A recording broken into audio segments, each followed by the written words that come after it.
Well, it's a Times Now mega exclusive. The entire country is celebrating Independence Day today, and we have with us Union Minister Piyush Goyal. Sir, thank you for taking out your time and speaking to us on Times Now. Wish you a very happy Independence Day to begin with. Well, if you look at the speech in its entirety, it was a speech which gave a report card of the wonderful work that he has done over the last 9 years, but also reflected a confident nation, a nation full of energy, full of big ambition and goals, a nation of 1.4 billion people, 140 crore Indians desirous of a better future for their children, a nation, young nation, our average age is amongst the youngest in the world, which will contribute to global good and global growth in the years to come.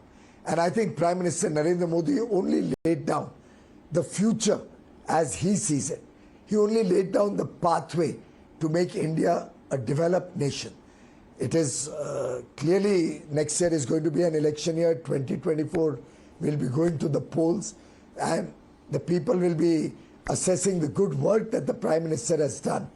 But as we see it, the people of India trust Prime Minister Modi's intentions, trust his integrity, and trust the inspiration that he has given to India and the rest of the world. An inspiration which will make India a developed nation, a prosperous nation.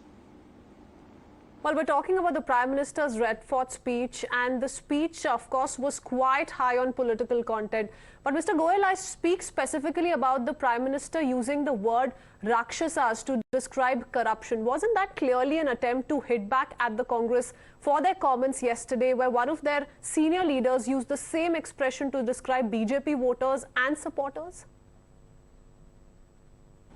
Well, I think the Honorable Prime Minister was referring to corruption. And corruption is a demon. The fact that India has seen such large scams during the Congress rule, during the UPA, of course now they've rechristened themselves as some Ghamandiya Gathbandhan new name has been given. The reality is that the UPA and the Congress were identified for years and years with corruption. Prime Minister Narendra Modi has brought 9 years of a corruption-free government. He has been process-oriented. He has always looked at problems from the root to find solutions. All his work has been with equal and fair opportunity for all. It has benefited everybody without discrimination. He never believed in the politics of appeasement. He always believed in a corruption-free India, in a country which wants to be empowered, which is looking for a brighter future for the future generations, and where he is looking at 1.4 billion Indians working with a sense of duty. And in that effort to make India a prosperous and developed nation, in that effort to grow our economy for years and years to come, in our effort to reach the fruits of prosperity and development to every single citizen, corruption is one of the most dangerous demons. And I think he was just cautioning the people of India not to be carried away by the rhetoric of this, of the Congress party, or this very, very arrogant alliance. In his speech, the opposition, though, has latched on to this particular commentary, with the Congress saying this should have happened much earlier, that he was compelled to speak about it in the Parliament, and that this is a belated attempt at discussing a state in crisis. Well, Prime Minister Narendra Modi has been continuously and all the time leading from the front in our effort to bring peace and harmony to Manipur. Our Honorable Home Minister Shri Amit Shah, under the guidance of Prime Minister Narendra Modi, was able to bring the situation under control very quickly, and gradually things are improving. We are all aware of the genesis of this problem. It's a problem Manipur has witnessed for several decades. During the Congress times, we know all of Northeast used to have such troubled times, used to have violence, used to have insurgency, used to have terrorism. We used to have months and months of blockades in Manipur. We have lost several hundred lives over the last few years in Manipur during the Congress regime. Things were very much under control, very much on the path of improvement across the northeast, including Manipur. It is unfortunate that one judgment given by an honorable court in Manipur was misunderstood and misread and gave the impression which caused this ethnic strife in Manipur. I would have expected the opposition to behave more matured.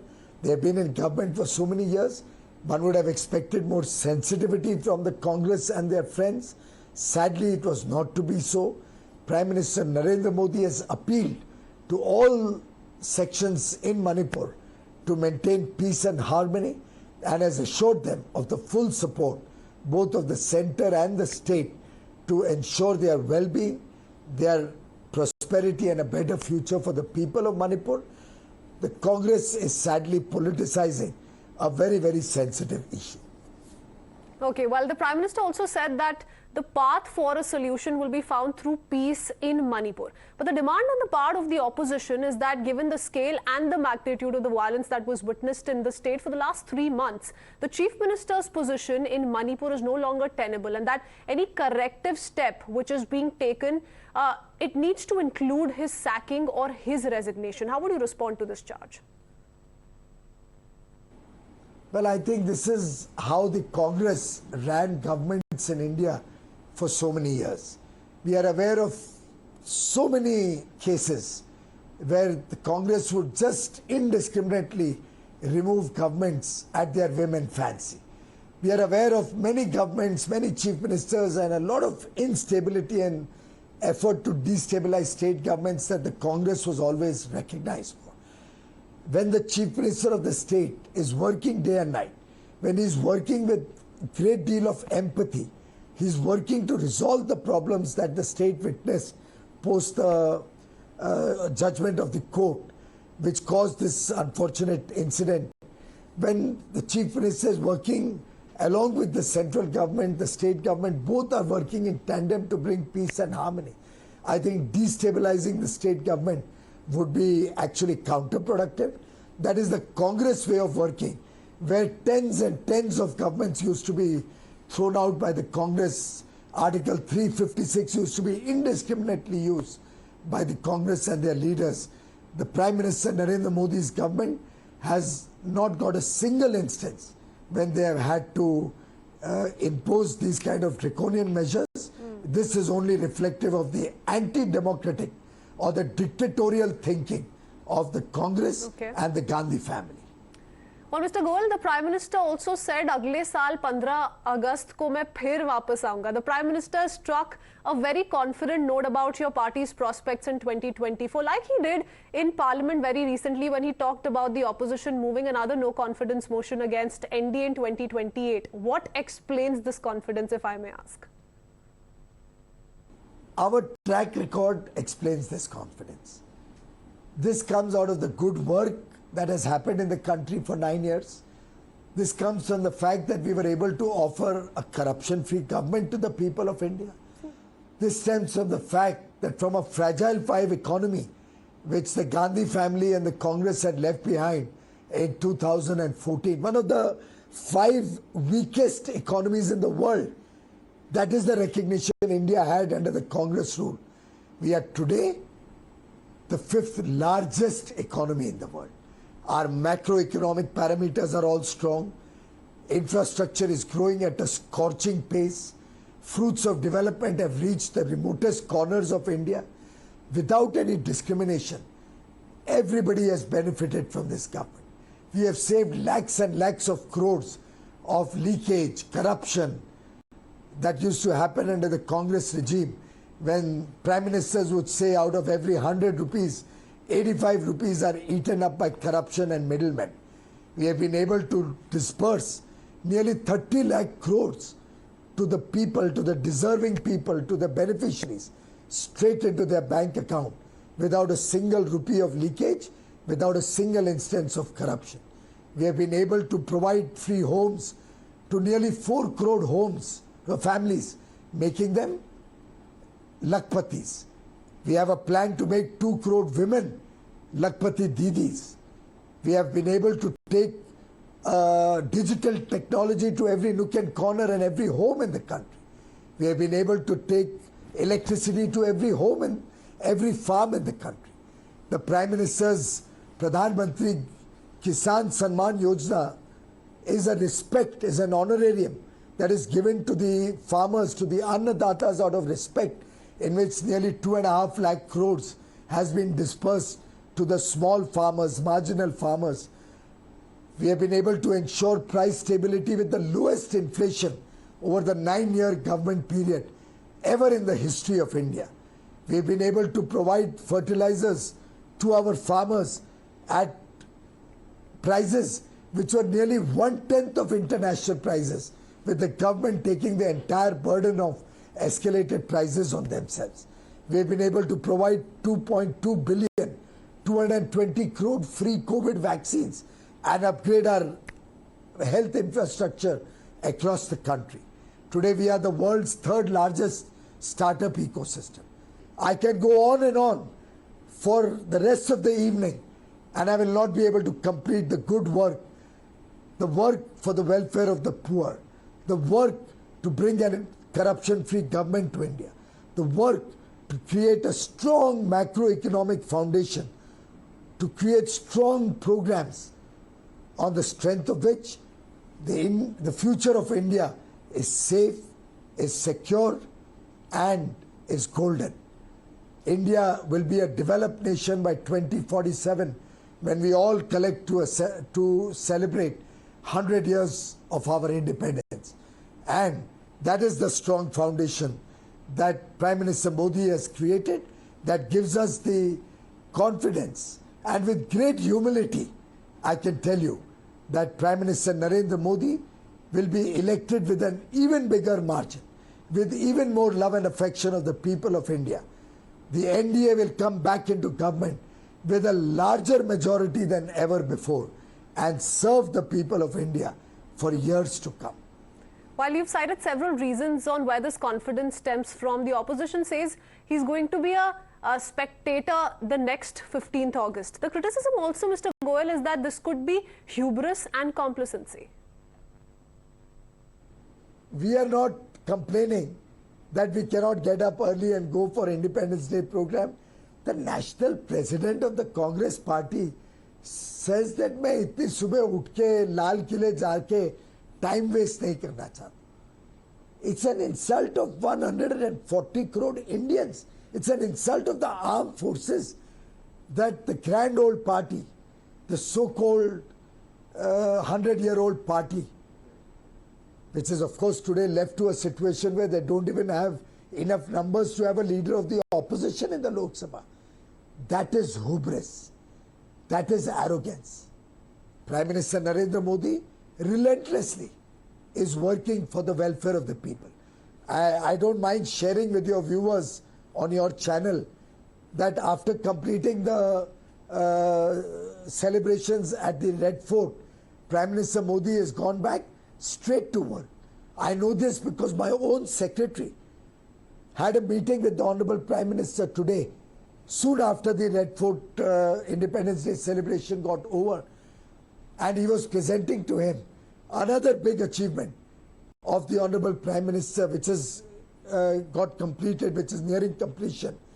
Just like Bharat Mandapam, which was the foundation stone of which was laid by the Prime Minister, and he dedicated it to the nation on the inauguration on the grand program at the Bharat Mandapam last week, and where we are going to have the G20 Leaders Summit.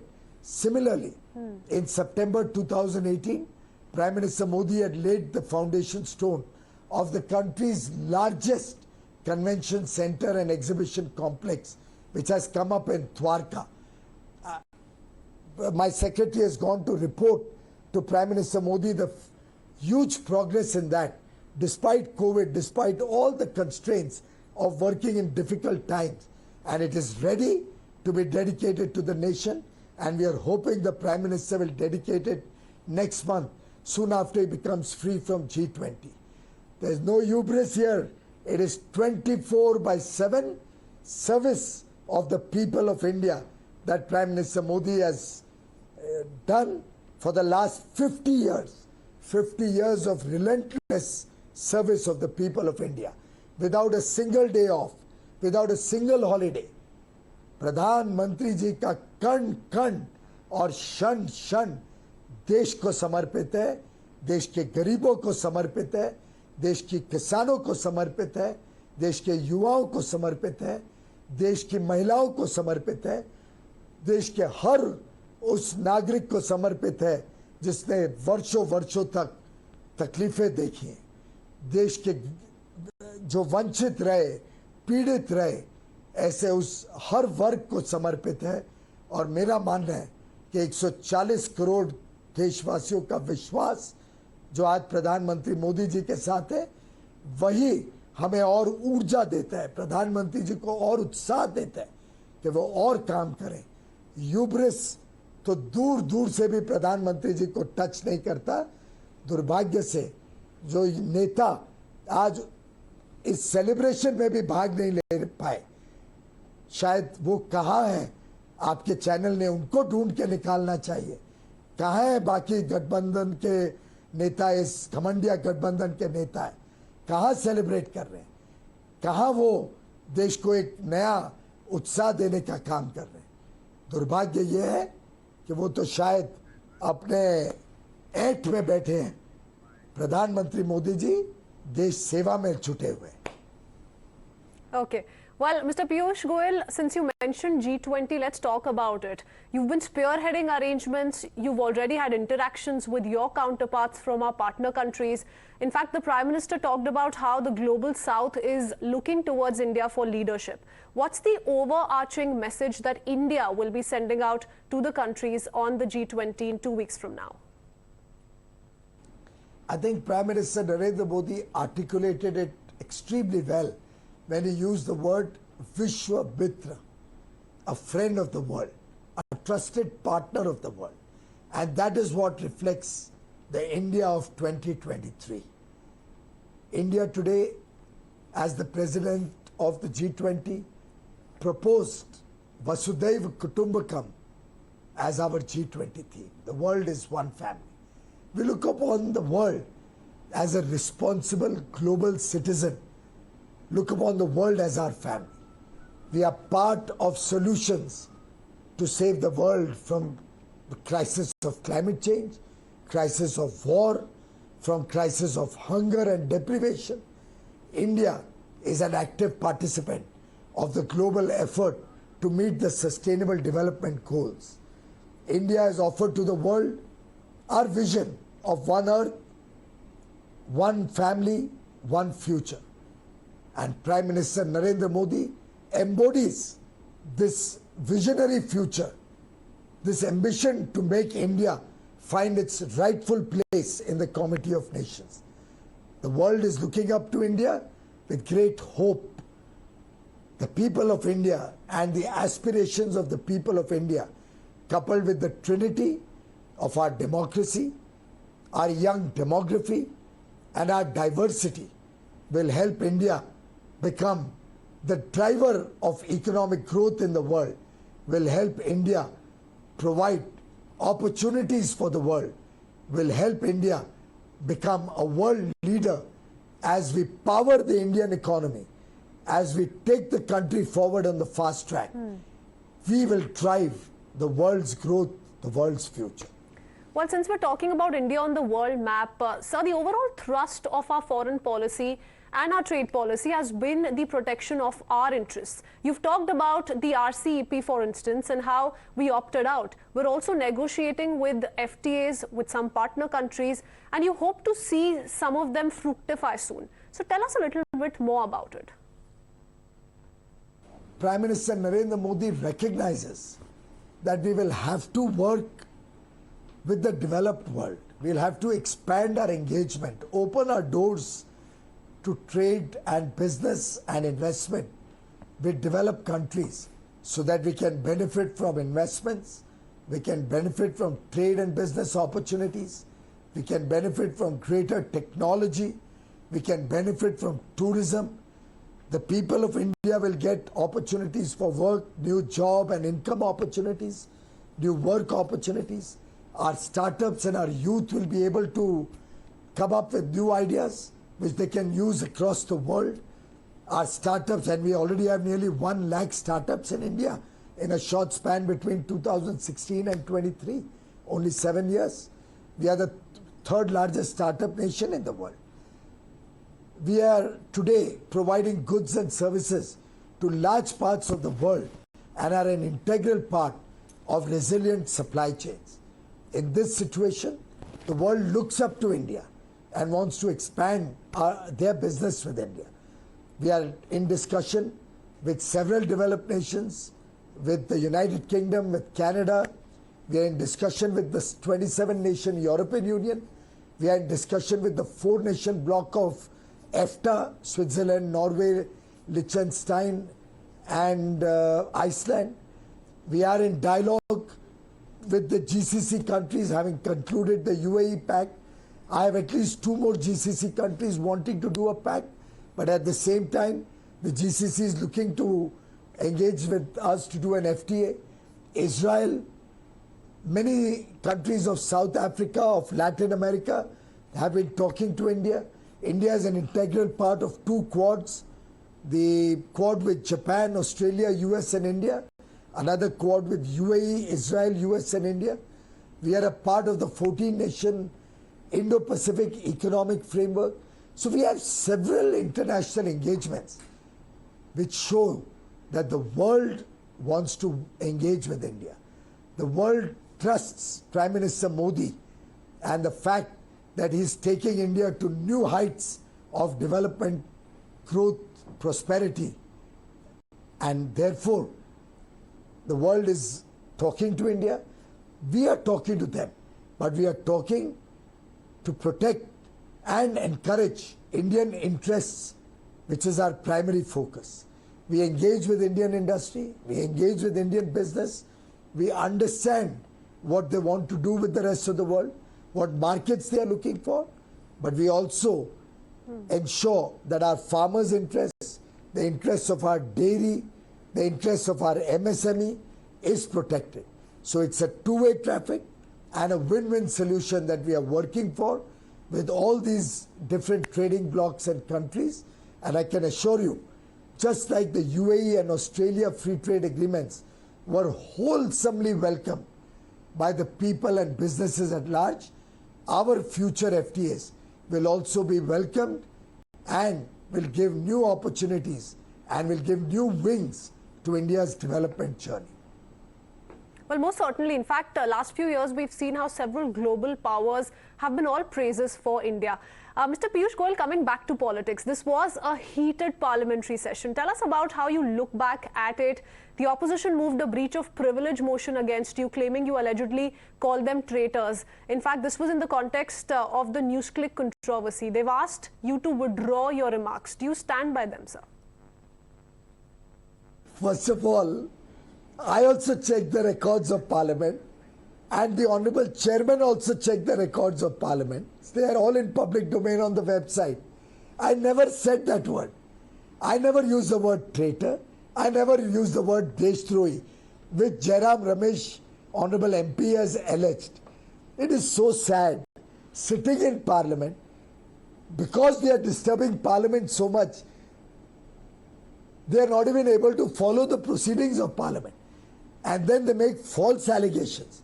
In fact, I think I should move a privilege motion against Jairam Ramesh and his Gathbandia, this Gamandia Gathbandhan for having made these false allegations against me. On the contrary, I would urge you to hear the speech of the Congress leader, the dynastic Congress leader, whose only claim to fame is his surname, because he comes from a dynastic family. And you will find that he has used this word in his speech. And I stand by what I said. I did not use this word. And it is a figment of imagination of Mr. Jairam Ramesh, for which he should apologize to me and to Parliament and to the chair for having made these false allegations.